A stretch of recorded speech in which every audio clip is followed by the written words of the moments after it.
Did Congresswoman AOC get caught using taxpayer dollars to pay for dance classes? President Trump wants to deport pro-Hamas protesters on college campuses. We've got shutdown theater, we've got a Ukraine ceasefire deal, all that and more today on 10-Minute Drill. Everybody get up, get up. The story of America is the story of an adventure. I can hear you. The rest of the world hears you. We are a nation under God, and I believe God intended for us to be free. The nonprofit highlighted several troubling expenses that came out of her member representational allowance. And she's saying that she used her allowance to make two payments, one of $3,700 to Juan D. Gonzalez and another of $850 to Bambozo Dance Co. Inc.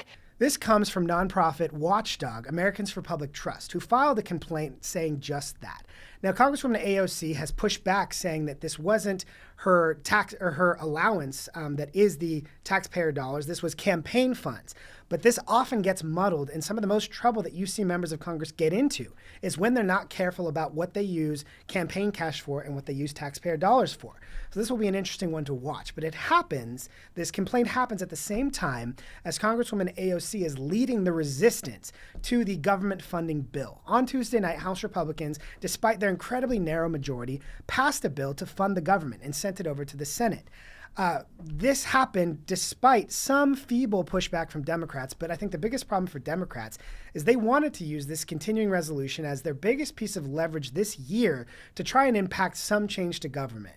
With reconciliation, the tool that allows the majority in the House and Senate to pass budgetary bills by a simple majority, Republicans can ignore a lot of Democrats' complaints over these next 6 to 9 months. However, they had hoped to use the continuing resolution as a moment of power when Republicans have this narrow majority to extract some consequences. Here we are on the brink of a government shutdown, which will be entirely of the Democrats' making if it happens. They need to put the partisan politics aside. This is not a win for the Trump administration. This is a win for the American people. I mean, when the government shuts down, you have government employees who are no longer paid. You have services that begin to lag. Their biggest challenge is, as we discussed in our last episode, the last 2 weeks for Democrats, this really important time, they've been focused on one, this food fight over the bipartisan censure of Al Green, and two, the Meghan Markleization of their party with these quirky TikToks.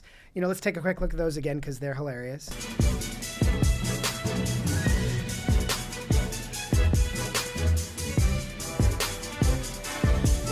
Yo, this is the Ranking Rizzler on appropriation. So Sigma, main character energy. But AOC is currently threatening Senate Democrats that they will see political pain if they vote to advance this continuing resolution bill and fund the government. Democrats are using all sorts of scare tactics that we hear quite often, that Republicans are trying to cut Medicaid and cut Medicare, Social Security, veterans benefits. But Speaker Johnson's team makes the case that none of those cuts are in this continuing resolution, that those are all scare tactics. This is a clean continuing resolution. And one of the biggest challenges that Democrats are going to have is they've spent the last 3 months arguing that every government worker is necessary and important. We can't make any cuts anywhere. But at the same time, they're voting literally to shut down the federal government, which will furlough tens of thousands, if not hundreds of thousands of federal workers. So I think they've got a really tough case to make there to the American people. And I think if they vote to shut down the government, there will likely be a political price to pay on top of the, price they're already paying with a 31% approval rating. They have recently shifted their attacks to Republicans being too cozy and too supportive of billionaires. But there are a lot of reasons that attack from them really won't hold water. First and foremost, as we've talked about here before, most of the Democrat agenda in these last few years has been dictated by outside groups that are largely funded, you guessed it, by these billionaire tycoon types. Everyone from George Soros to Swiss billionaire Hans-Jörg Wyss and these Arabella Advisors' dark money network, to people like Bill Gates and the Rockefeller brothers, who have funded groups to pressure Democrats to take increasingly extreme positions. The second point that I would make there, though, is Democrats made their donors incredibly wealthy using these spending bills like the Inflation Reduction Act. The AP had an incredible story about how one group of donors who came from a solar company went from millionaires to billionaires based on our tax dollars, our subsidies. So as Democrats try and argue Republicans want to make billionaires more wealthy, Democrats just did that. They made an entire class of Democrat donors from millionaires into billionaires with our tax dollars. The third point that I would make is one of the figureheads they're rallying around right now is Bernie Sanders, who spent years railing against millionaires and billionaires. But if you followed closely, due to the capitalism that he's railing against and book sales, again, railing against millionaires and billionaires, he became a millionaire. And he has suddenly stopped complaining about millionaires and billionaires and just focused on the billionaires. This wasn't highlighted by Republicans. This came from the Hillary Clinton campaign, who spent a lot of time highlighting the fact that he is a hypocrite on these issues. So again, if Democrats think that they can save their brand by tying Republicans to billionaires, they've got a really, really tall order in landing that.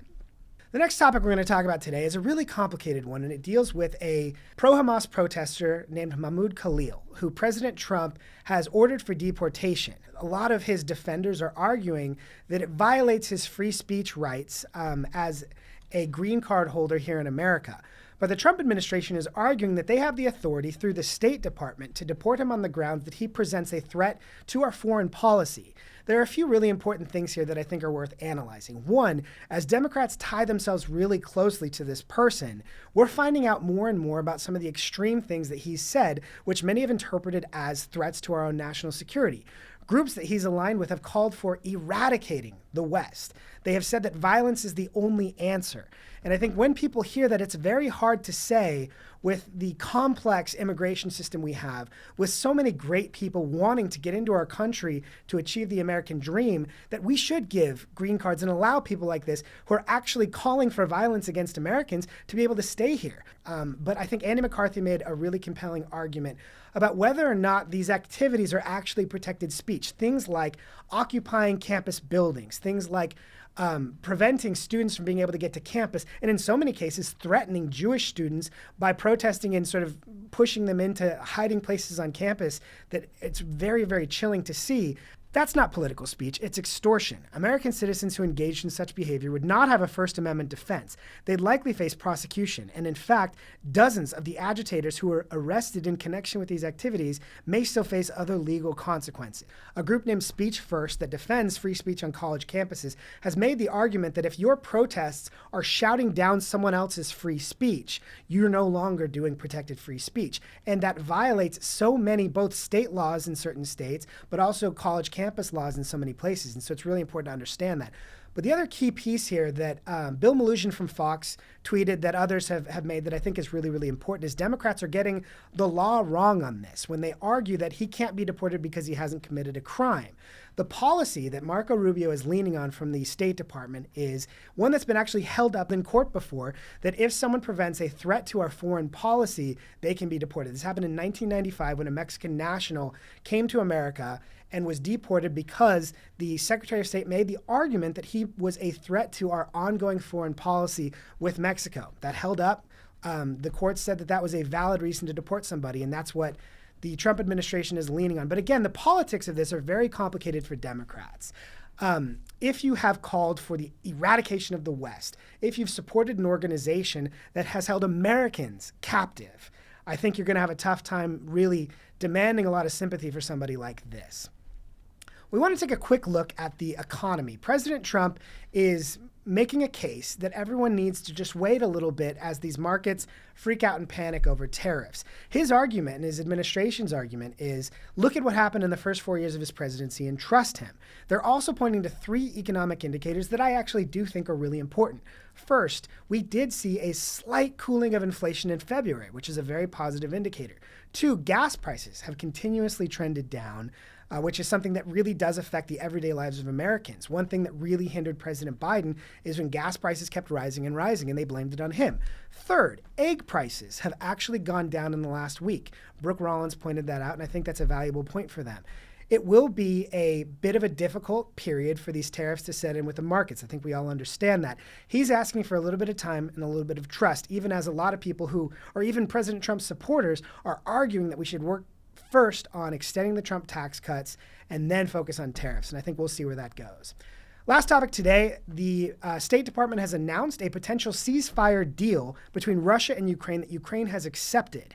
We will see if Russia comes to the table for that. But by accepting that ceasefire deal, America is resuming support to Ukraine, both in arms but also in intelligence. And that's something that is really important to Ukraine's ability on the battlefield out there. And so all eyes are now on Russia, who is the original aggressor here, to come to the table and see if we can come towards peace. And if they don't, President Trump will likely take a much tougher hand on them, because his goal here, as he has stated, has been peace above all else. That's all we've got today on 10 Minute Drill. Please subscribe on YouTube, share with your friends, make sure everyone knows that this is the best place to get all the news of the day in 10 minutes or less. Thanks for joining us.